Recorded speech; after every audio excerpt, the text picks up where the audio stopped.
करिया रे ओए किस्म के हंस बिलवानी चट करिया रे ओए किस्म के हंस बिलवानी चट करिया रे मोर मन हरिया रे सांवर गोरिया रे जैसे डोमी बिरबिट करिया रे ओए किस्म के हंस बिलवानी चट करिया रे ओए किस्म के हंस बिलवानी चट करिया रे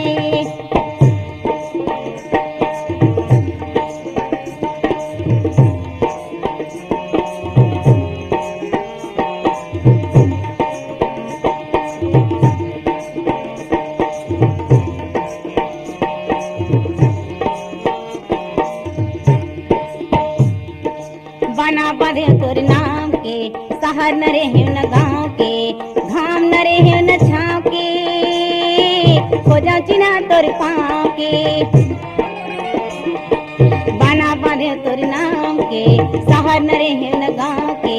घाम न रहे न छाँव के हो जा चिन्हा तोर पाँव के पहाड़ी पर्वत खोज डरे खेत खाए परिया रे मोर मन हरिया रे सांवर गोरिया रे जैसे डोमी बिरबिट करिया रे ओए किस्म के हंस बिलवानी चट करिया रे ओए किस्म के हंस बिलवानी चट करिया रे मोर मन हरिया रे सांवर गोरिया रे जैसे डोमी बिरबिट करिया रे ओए किस्म के हंस बिलवानी चट करिया रे ओए किस्म के हंस बिलवानी चट करिया रे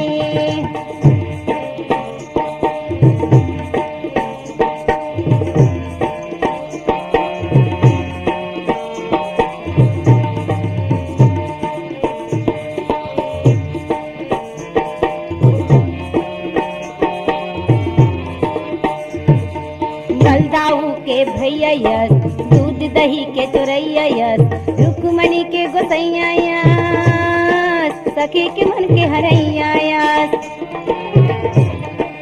बलदाऊ के भैया यस दूध दही के चोरैया यस सखी के मन के हरैया यस रुक्मणी के गोसैया यस कहाँ जाके लुका के ताए मोर लहरिया रे मोर मन हरिया रे सांवर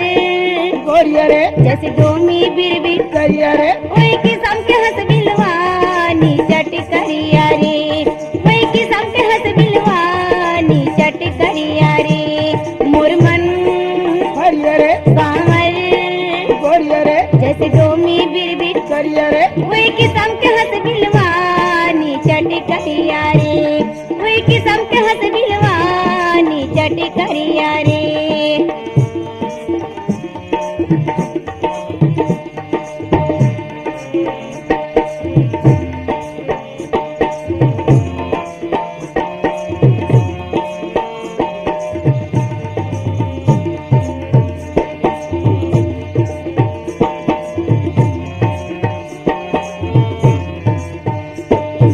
बाना बाने तोर नाम के शहर न रहे न गाँव के घाम न रहे न छाँव के हो जा चिन्हा तोर पाँव के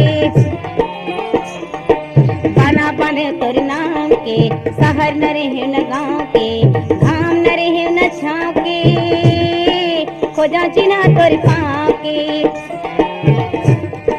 पहाड़ी पर्वत खोज डरे खेत खार परिया रे मोर मन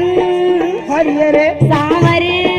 गोरिया रे जैसे डोमी बिरबिट करिया रे ओए किस्म के हंस बिलवानी चट करिया रे ओए किस्म के हंस बिलवानी चट करिया रे मोर मन हरिया रे सांवर गोरिया रे जैसे डोमी बिरबिट करिया रे ओए किस्म के हंस बिलवानी चट करिया रे ओए किस्म के हंस बिलवानी चट करिया रे ओए किस्म के हंस बिलवानी चट करिया रे